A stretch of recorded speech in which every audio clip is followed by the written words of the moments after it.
Guys, welcome back to my channel. So today we're talking about the Tartelette Juicy palette. I purchased this back in January and I haven't had a chance to use it yet. And a bunch of you guys have actually asked me like, what are your thoughts on the Juicy palette? And I haven't had a chance to use it yet, you guys. So today we're doing it. I was really excited to buy this palette. It was the first Tarte palette in a long time that actually caught my attention, drew me in. I used to be kind of religious with Tarte and I would purchase every single one of their palettes, even the limited edition ones, even the QVC ones. And eventually I just kind of realized that I don't necessarily love Tarte's formula for eyeshadows, but this one, just the color story really caught my attention. They originally released it in a mini version for their holiday set and now it's like this big full-size one. Anyways, let's just hop into it. So a little bit of background on the Tartelette Juicy palette. This is the third, fourth, maybe fifth Tartelette palette that Tarte has released. Usually they're much smaller. Usually they look like this. So they're usually this size and they have, what is it, 12, maybe 16 shadows in it, 12 shadows in it.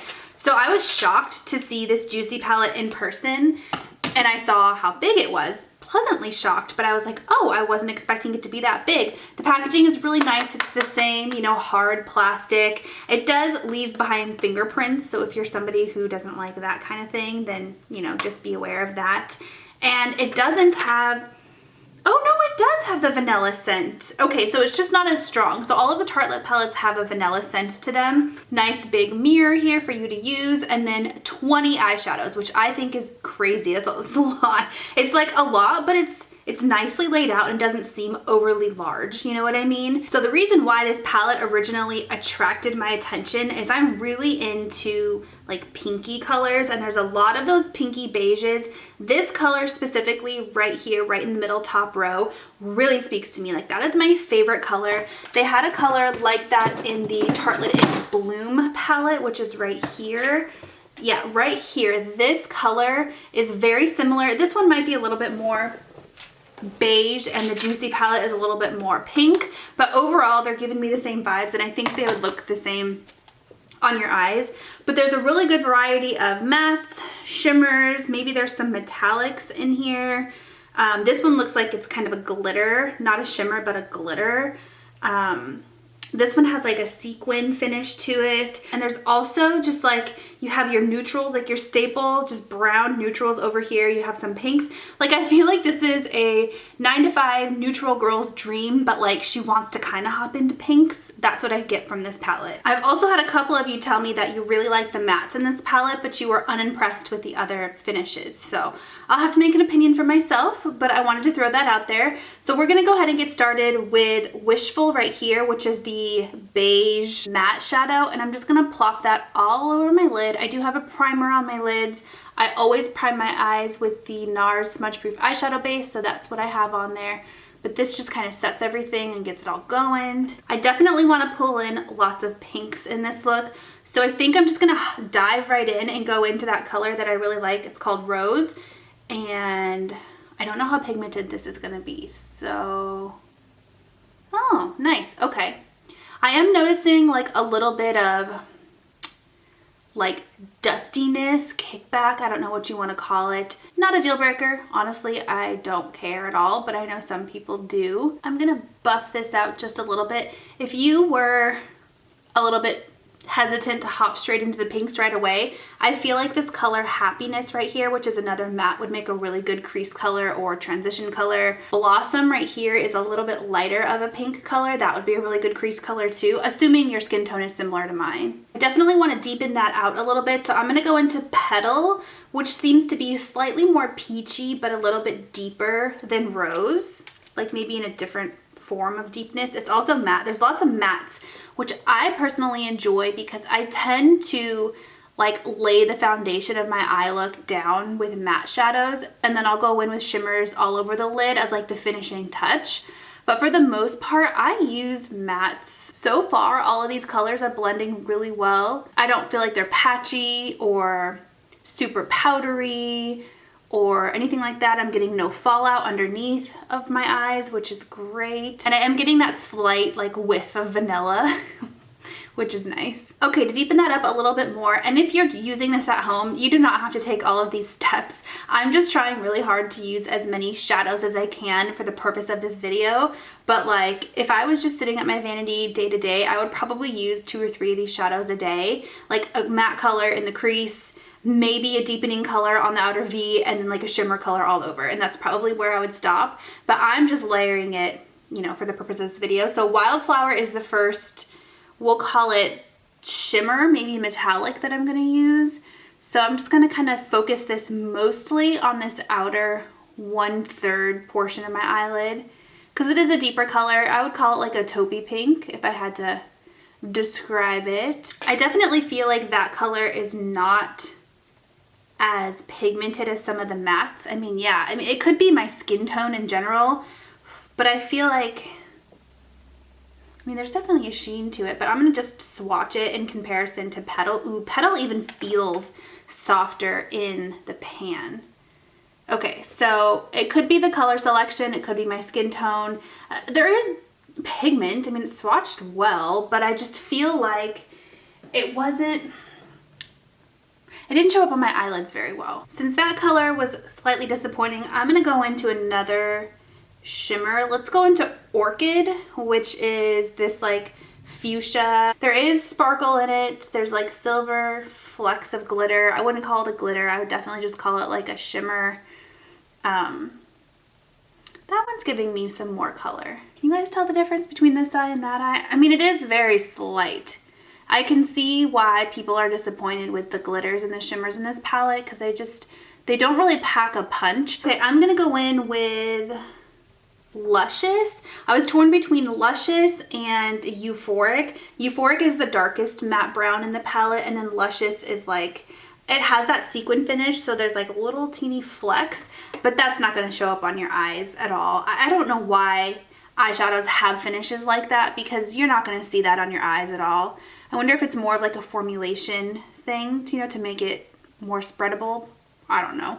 But I'm just going to dot this like very slightly on this like outer 1/4 of my eye. Okay, I'm actually going to go in with my finger. You know what? No, I'm going to use a brush to see, and then I'll go in with my finger. So this color Reflect is beautiful. It's the kind of shadow color that I just naturally love all over my eyelids. I feel like it's perfect. It's just, it gives you that little bit of shine or sheen without having like an extreme glitter or sparkle on your eyelids. I have a feeling though, if it's anything like the others that I just used, it's gonna be hard to like show up. So I'm just gonna go in with a dry brush and we're gonna see what happens.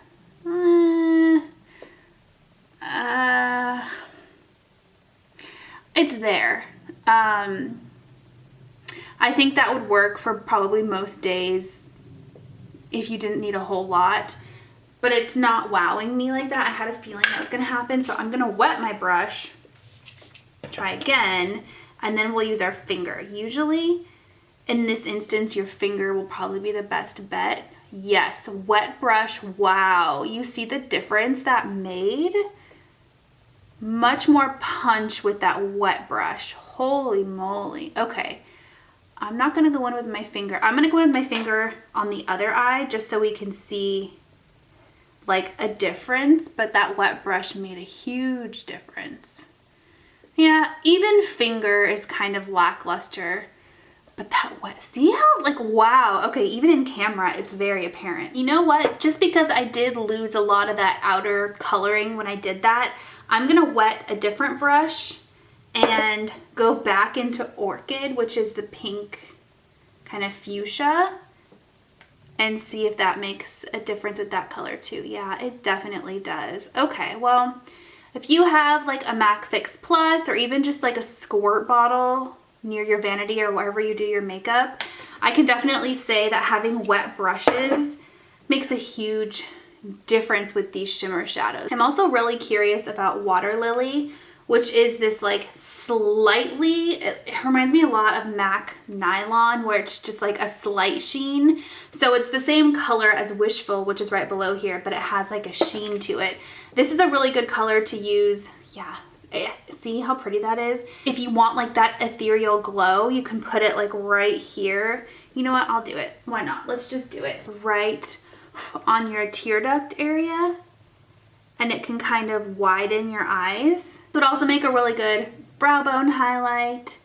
I don't typically highlight my brow bone anymore, but we'll do it just because. Okay, last thing I want to do is put just like a little bit on my lower lash line. This is something where I noticed in person, if you have a heavy lower lash line, it looks weird. But on camera, in photos, it looks nice. It's hard to explain, but it kind of gives you like a heavy lower lid. And I think it looks nice and flattering like on camera, but in person, I always kind of take a step back and I'm like, ugh. So I'm actually gonna go in, I can't decide if I wanna use rose or petal. You know what, maybe I'll just mix them. Why not? Here's the final look before liner and lashes and all that stuff. I'm gonna do some swatches really quick because I didn't use all 20 shadows, in case you're curious to know what they look like. So we're gonna swatch the first row first. You know what's kind of funny is the mattes swatched horribly. That's the color rose. I had to do 2 or 3 layers, but the shimmers swatched beautifully. So that goes to show you can't always trust finger swatches. You have to put the shadows on your eyes to really know what's going on. But this is a really pretty row. This color right here, Paradise, the second one, surprised me. I actually really like the way it looks, so I'll have to put that one on my eyes next time I do my shadow. But here's Water Lily, Paradise, Rose, Orchid, and Dream Chaser. Okay, here's the second row. So here's Wishful, which is that cream color I swatched, or I put all over my eyes. Next to it is Blossom. This color was awful to swatch, you guys. I had to layer it like 5 or 6 times. I'm very curious to see how it'll apply to the eye. It's pretty, it just wasn't very pigmented.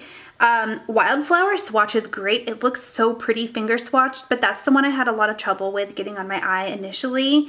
Here's Petal. This one swatched okay, but I had to layer it a couple of times. This is the matte that I wore all over my eye pretty much.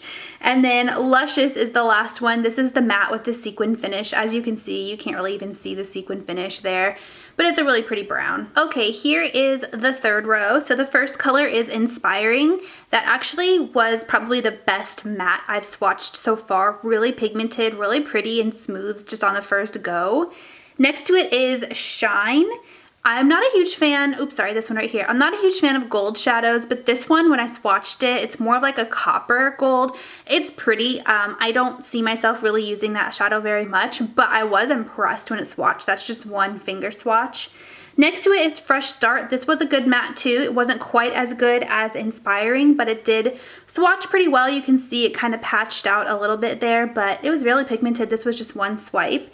Next to it, this color, Dawn, really shocked me.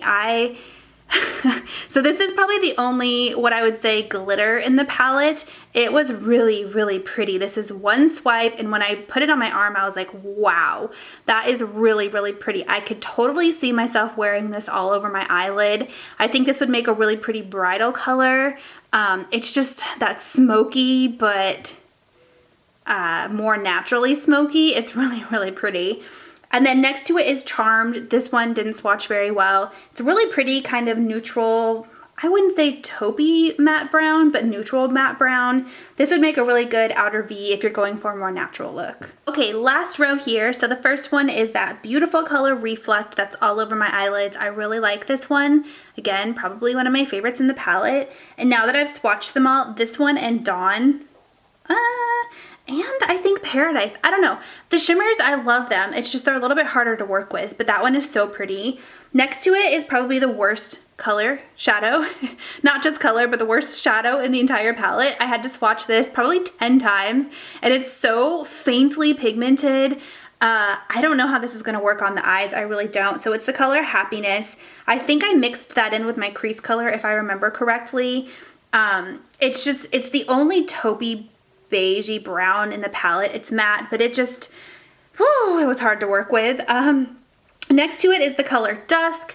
Not my favorite in the palette. I probably won't be using it very much. I just don't tend to use those coppery browns very much, but it did swatch well. It has a little bit of shimmer in it.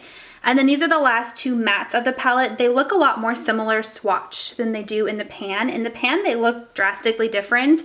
This one is like more taupey maybe, and then this one's more like a deep warm brown, but they, you know, as you can see, they look similar. They're both really patchy, but I would say they're comparable to the other mattes in the palette. So, you know, nothing super out of the ordinary, but they will make good deepening colors or liner colors because you probably don't need a whole lot of them. Okay guys, so here is my final thoughts. Overall, I love the look.